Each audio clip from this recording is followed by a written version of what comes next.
The first thing that landed on the front lawn wasn't just a shirt. It was 16 years of marriage crashing to the ground. My white dress shirt floated through the air before slapping against the damp grass beside the mailbox. It was the same shirt I wore to church on Sundays, school meetings with my kids, and every family celebration where I tried my best to look like a man who had everything under control. Instead, I stood frozen on my own front porch in Gloucester, Massachusetts, watching my life being thrown away piece by piece. It was late Wednesday evening, October 15, 2025. 24 hours earlier, I'd been sitting beside my father's hospital bed, holding his hand as cancer took the strongest man I'd ever known. I hadn't even changed my clothes. My faded flannel still carried the scent of the small Rockport cottage where my parents had spent their entire married life, wood smoke, sea salt, and the eucalyptus leaves my mother always kept by the doorway. I had driven home for one reason. I needed my black suit for Dad's funeral. But when I slid my key into the front door, it wouldn't turn. I frowned and tried again. Nothing. Someone had changed the locks. At first I assumed it had to be a mistake. Maybe the lock had jammed. I knocked. No answer. I knocked harder. "Nara," I called. "It's me. Open the door." A few seconds later, the bedroom window upstairs creaked open. My wife looked down at me. Nora and I had been married for 16 years. We'd built this house together, raised 2 beautiful children inside it, survived layoffs, medical bills, sleepless nights, and every challenge life had thrown at us. But the expression on her face made me feel like I was a complete stranger. "You don't live here anymore, Griffin," she said coldly. For a moment, I honestly thought I'd misheard her. "What?" "I've filed for divorce." The words barely registered. "Nora, my father died yesterday." "I know. I just need my suit." Instead of answering, she disappeared from the window. I waited, expecting to hear footsteps coming downstairs. Instead, the window opened wider. Another shirt flew out. Then a pair of jeans. Then my work boots. A cardboard box followed, smashing against the walkway and spilling family photographs, books, and old keepsakes across the concrete.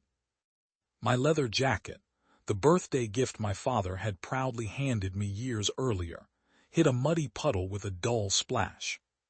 Across the street, curtains moved. Front doors opened. Neighbors slowly stepped outside, pretending to water plants or collect the mail while secretly watching the scene unfold. Every person on Maple Street now had a front row seat to the worst day of my life. I looked down at my father's jacket lying in the mud. For one brief second, anger surged through me. I could have shouted. I could have pounded on the door. I could have called the police and made the entire neighborhood witness an even bigger disaster. Instead, I walked quietly across the lawn, picked up the jacket, brushed away the dirt, folded it carefully over my arm, and reached for the next piece of my shattered life. I bent down and picked up my father's leather jacket first. Rainwater dripped from the sleeves as I gently brushed away the mud with my hand. It wasn't an expensive jacket, but it carried memories money could never replace. Dad had given it to me on my 30th birthday after we'd spent the afternoon fishing together off the coast of Rockport.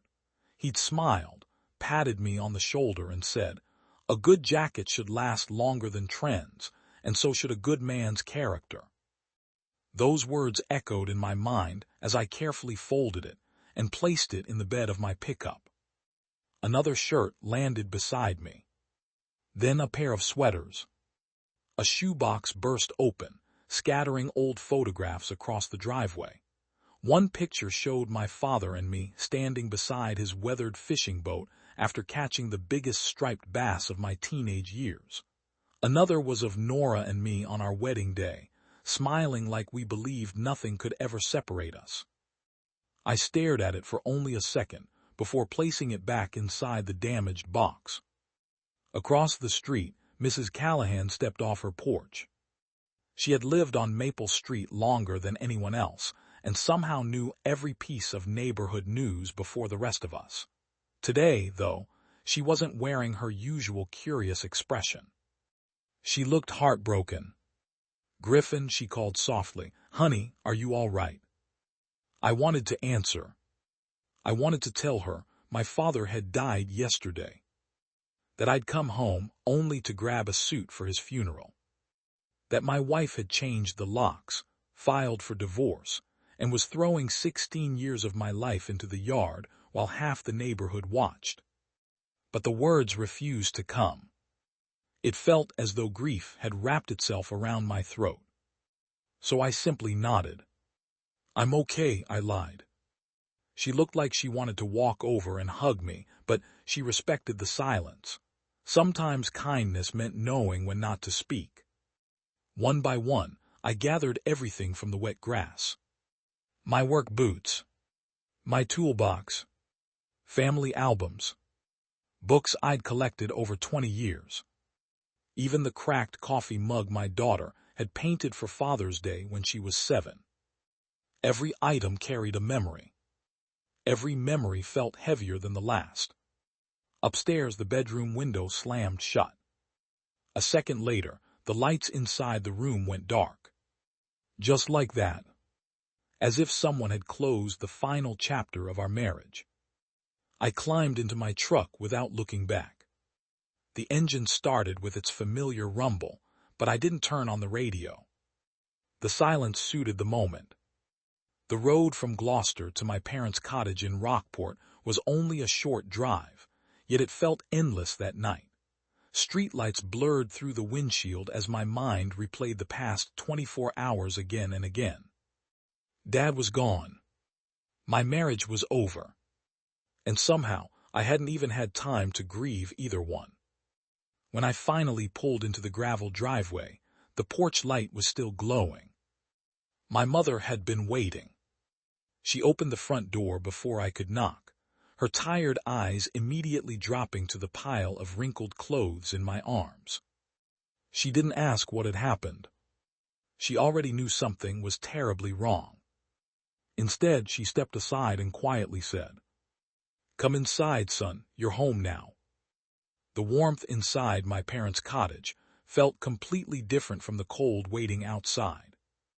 Everything was exactly as I remembered it.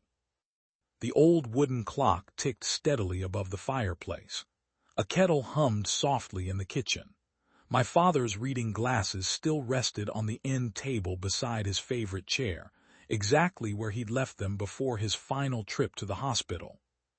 For a brief second, I expected him to walk through the back door carrying a bucket of fresh fish, smiling as though nothing in the world could ever go wrong.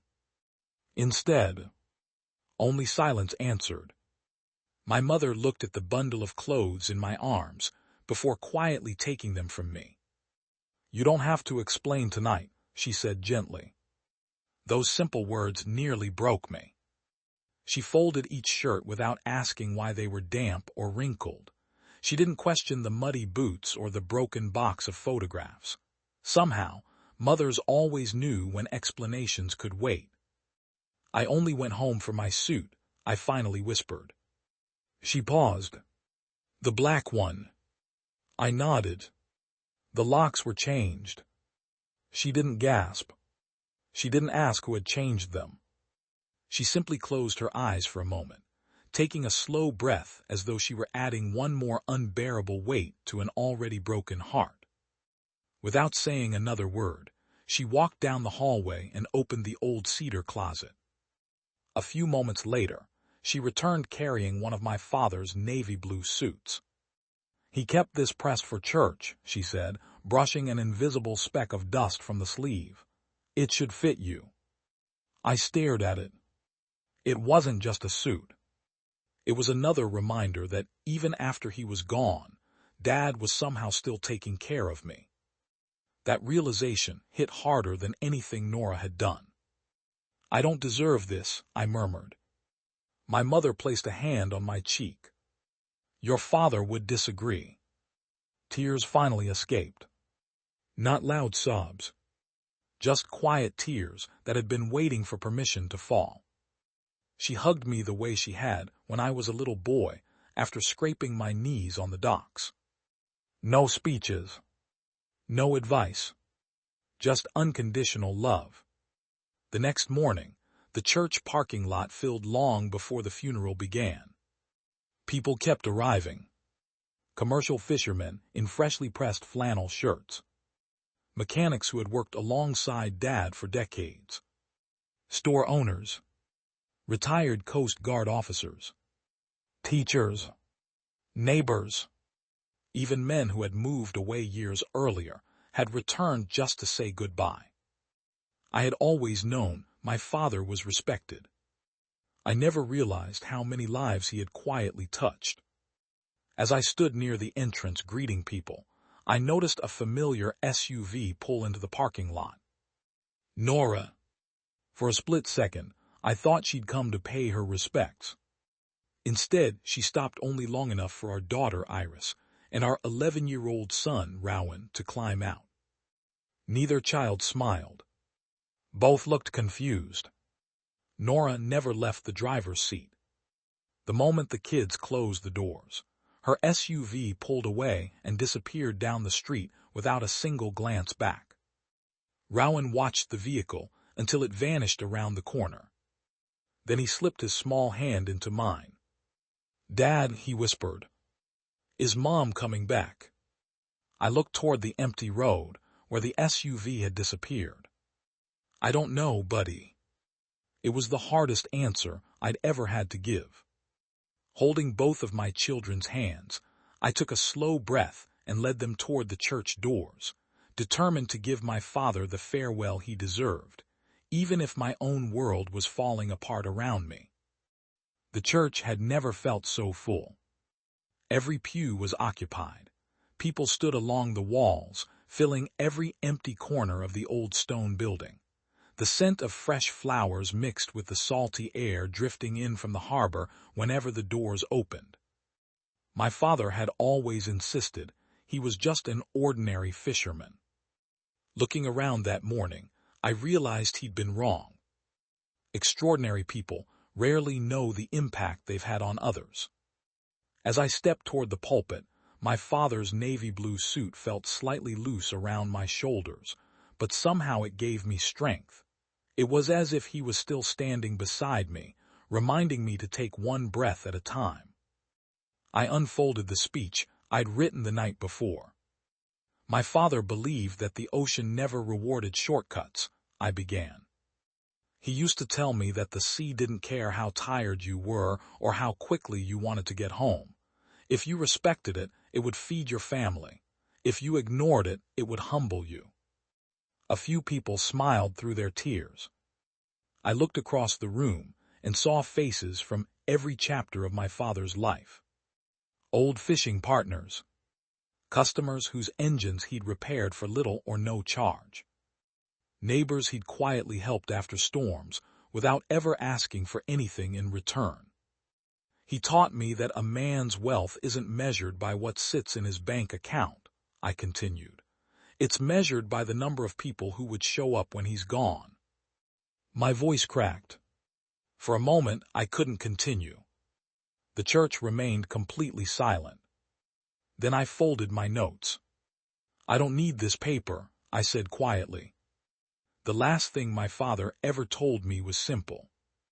"Take care of your mother." He wasn't worried about himself. Even at the end, he was thinking about everyone else. I looked toward the front pew, where my mother sat holding a handkerchief tightly in both hands. "I promise you, Dad."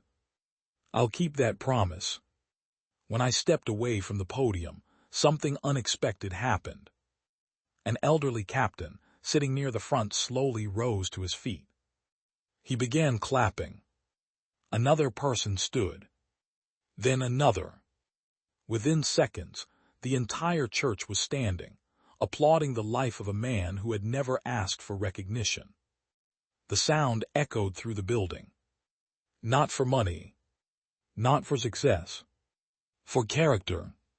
I glanced upward, blinking back tears. Somehow, I felt Dad would have hated the attention. But secretly, he would have loved knowing the people he'd helped were still there. After the service, everyone gathered in the church hall for coffee, sandwiches, and stories. People laughed as they remembered Dad's stubbornness, his terrible jokes, and the countless times he'd refused payment after fixing someone's boat.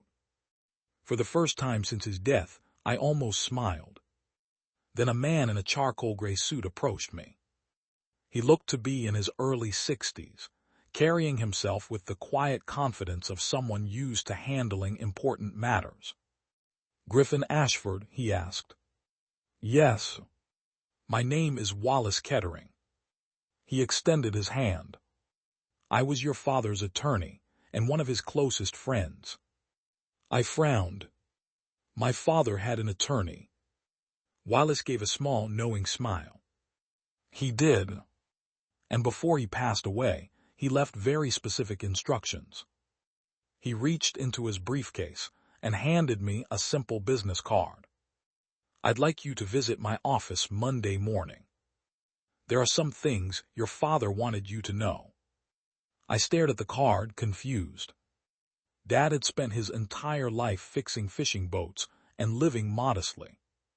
What could a fisherman possibly have planned that required a Boston attorney?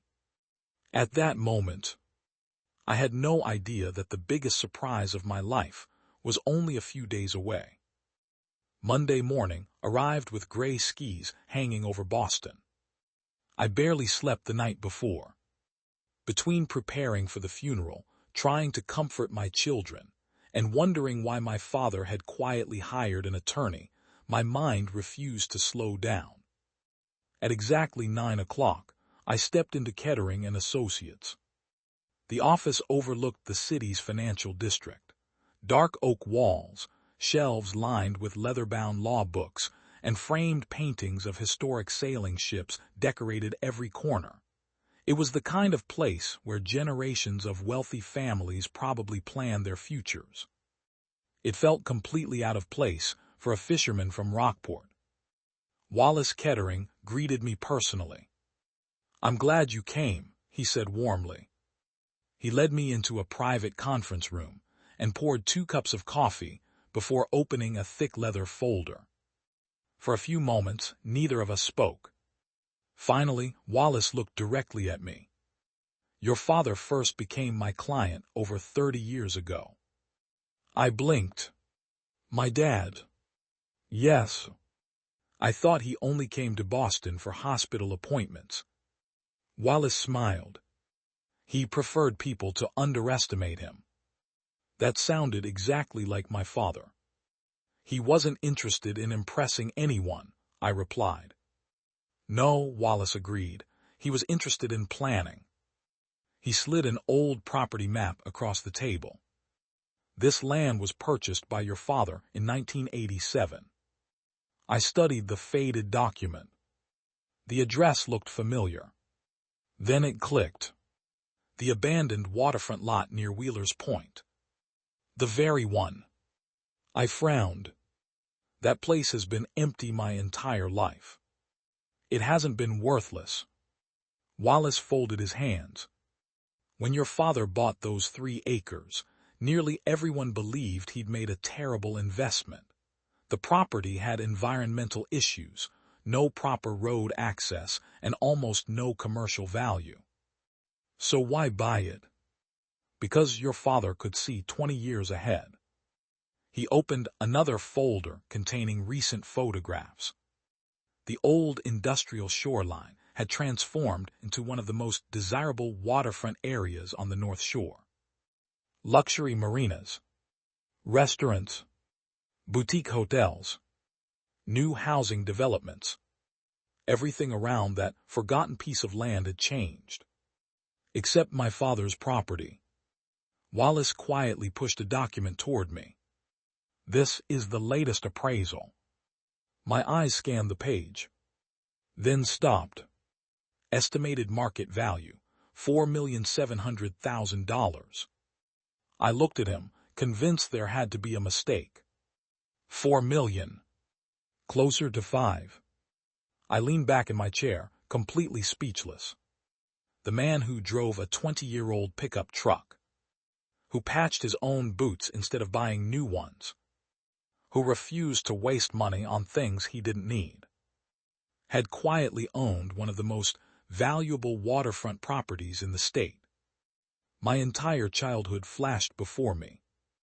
Every Christmas, every family vacation we never took, every time Dad said, "We don't need much to be happy," it suddenly made sense.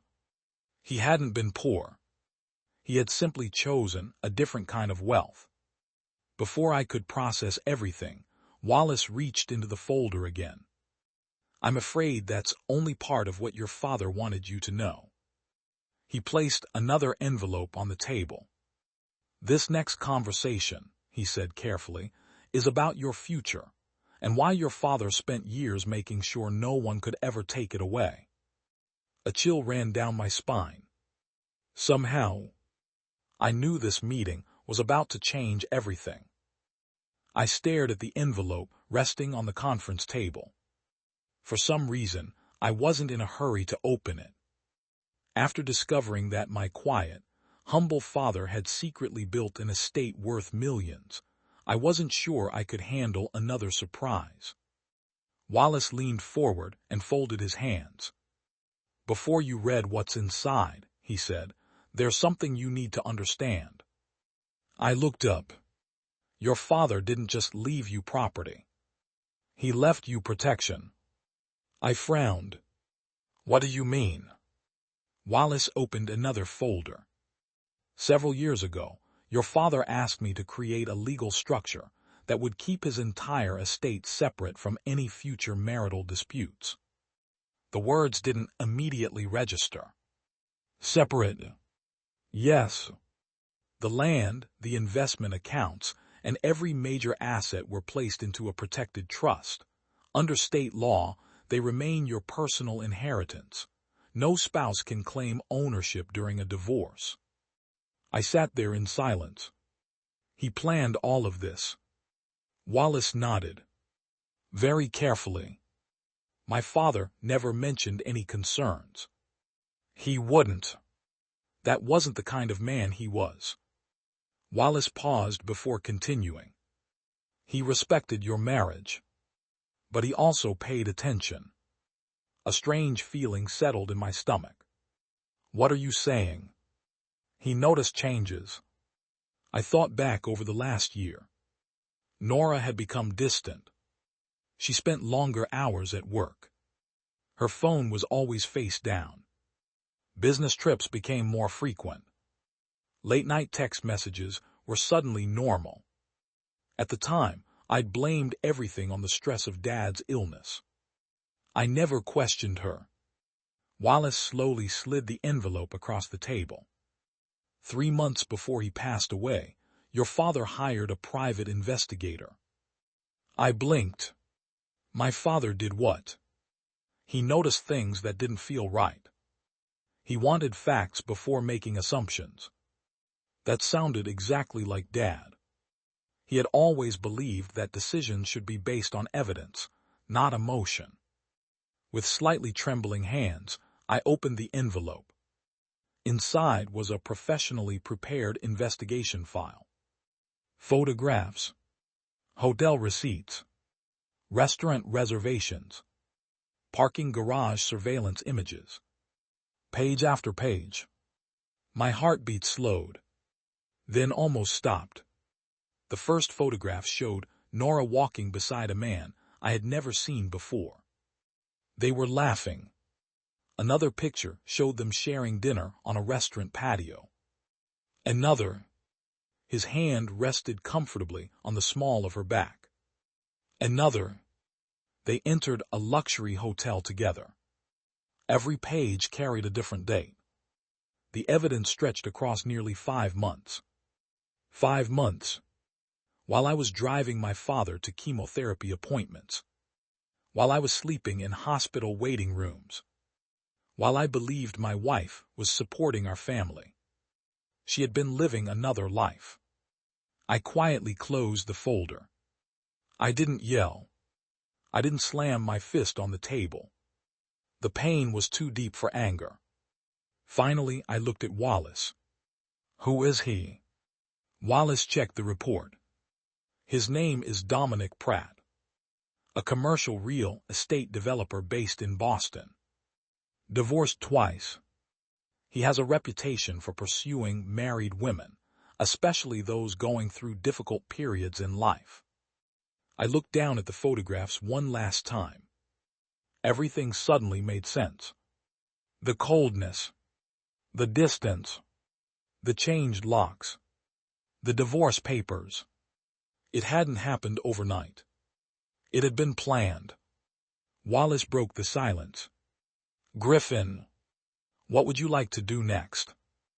I slowly gathered every photograph back into the envelope. Then I met his eyes.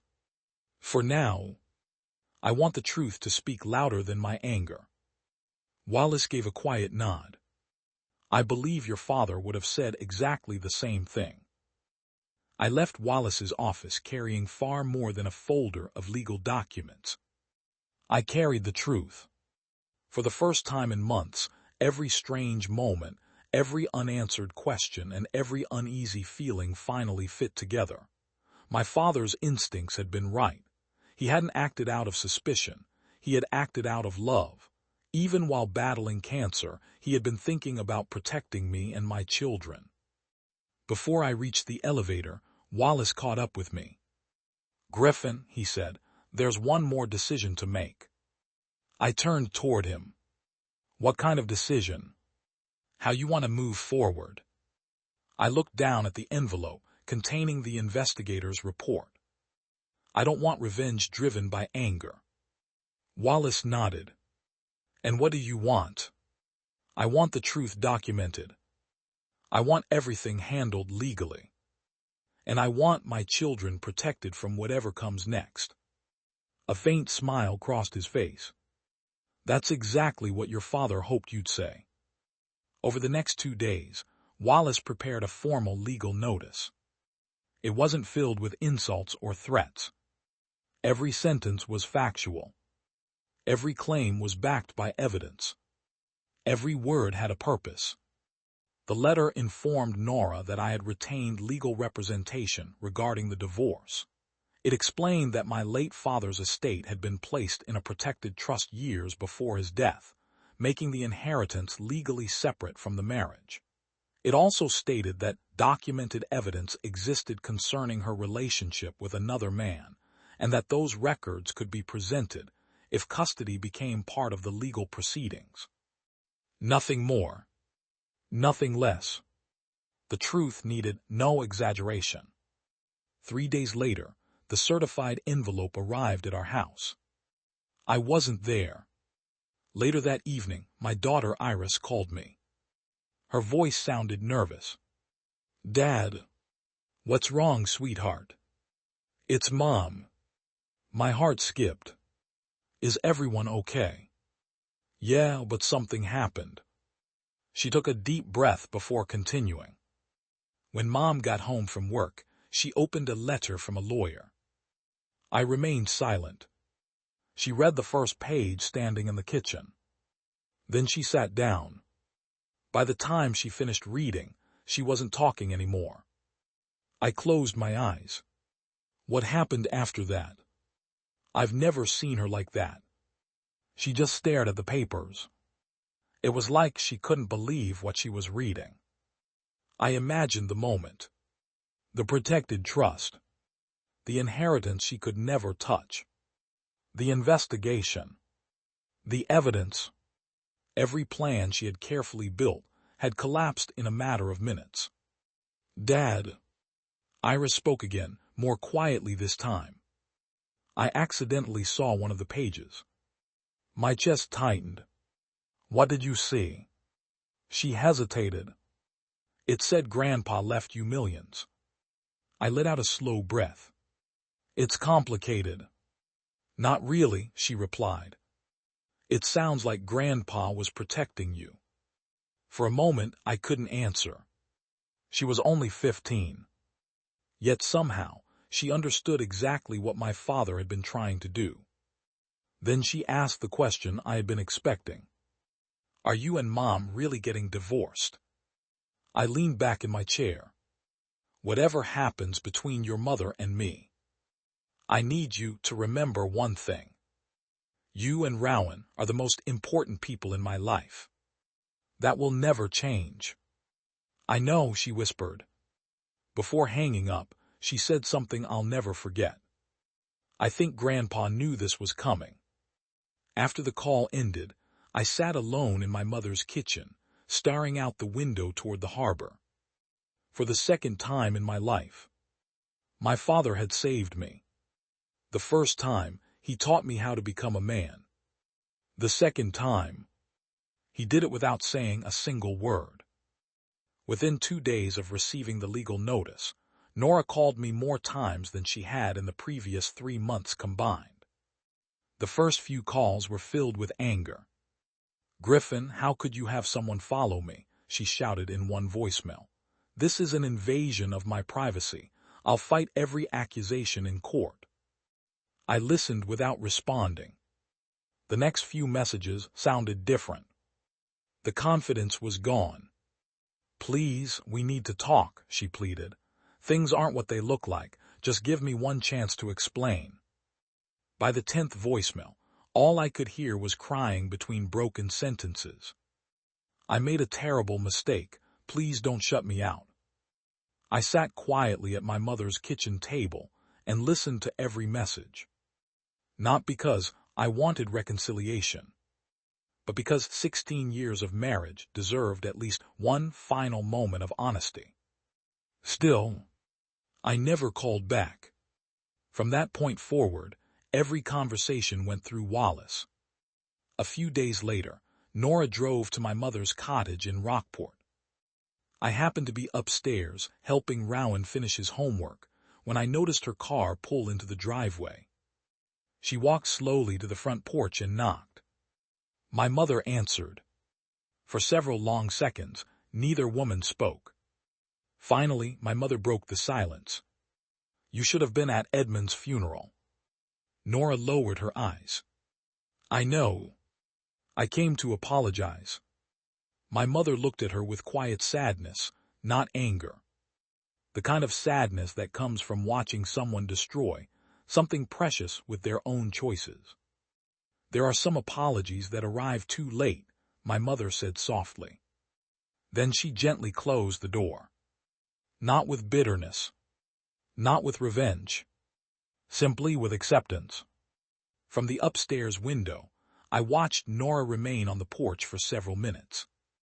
She looked as though she wanted to knock again. Instead, she turned around, walked back to her car, and drove away alone. A week later, Wallace called with another update. Our investigator continued looking into Dominic Pratt. What did she find? I asked. He disappeared. What do you mean? He closed his office, disconnected his phone, and left the country. I wasn't surprised. Wallace continued. It appears this wasn't the first time. According to the investigator, Dominic had built a pattern over many years. He would charm women who were unhappy in their marriages, convince them they deserved a more glamorous life, and quietly position himself to benefit once their divorces were finalized. Then, when complications appeared, he vanished. He was never planning a future with Nora, Wallace said. He was chasing what he believed would become a valuable divorce settlement. Neither of us spoke for a moment. Then Wallace added quietly, he never knew your father's estate was legally untouchable. For the first time in weeks, I smiled. Not because Nora had been deceived, but because my father's careful planning had protected the people he loved exactly as he intended. As I looked out over Rockport Harbor that evening, I realized something important. Real revenge wasn't watching someone else's life collapse. Real revenge was refusing to let their choices destroy mine. For the first time since my father's death, I felt something I hadn't experienced in months. Hoping. The divorce took nearly 4 months to finalize. Unlike the dramatic courtroom battles people see in movies, ours unfolded quietly. Wallace handled every legal filing with the same calm precision my father had admired for decades. Every document was organized, every deadline was met, and every decision was guided by one priority: protecting my children. Nora's attorney tried several times to challenge my father's trust. He argued that the inheritance should be considered part of the marriage. Wallace simply presented the paperwork my father had prepared years earlier. The judge reviewed the documents, asked a handful of questions, and ruled that the trust was valid. My father's estate would remain exactly where he intended it to be. That chapter closed in less than an hour. The only issue that truly mattered to me was Iris and Rowan. I wasn't interested in punishing Nora or making her suffer. I wanted stability for our children. The court considered everything: the timing of the divorce, the evidence of the affair, the fact that Nora had locked me out of our home while I was mourning my father, and the consistency I had provided throughout the entire process. In the end, I was awarded primary custody. Nora received scheduled visitation, and I promised myself I would never speak badly about her in front of the kids. They had already lost enough. The afternoon the divorce became official, I didn't celebrate. Instead, I drove straight to the old waterfront property my father had bought decades earlier. The rusted gate still leaned to one side. Tall grass swayed in the ocean breeze. Seagulls circled overhead, while waves crashed gently against the rocky shoreline. Standing there, I finally understood what Dad had seen all those years ago. He hadn't just purchased land. He had purchased possibility. I called my mother. "I'm standing on Dad's property," I told her. She was quiet for a moment. Then she asked softly, "Can you picture it?" "I can." "What do you see?" I looked across the harbor. "I see a place where children can learn about Gloucester's fishing history. A workshop where old boat building skills are passed down. A museum filled with stories that would otherwise disappear. And a building with Dad's name above the entrance." For several seconds, all I heard was the wind through the phone.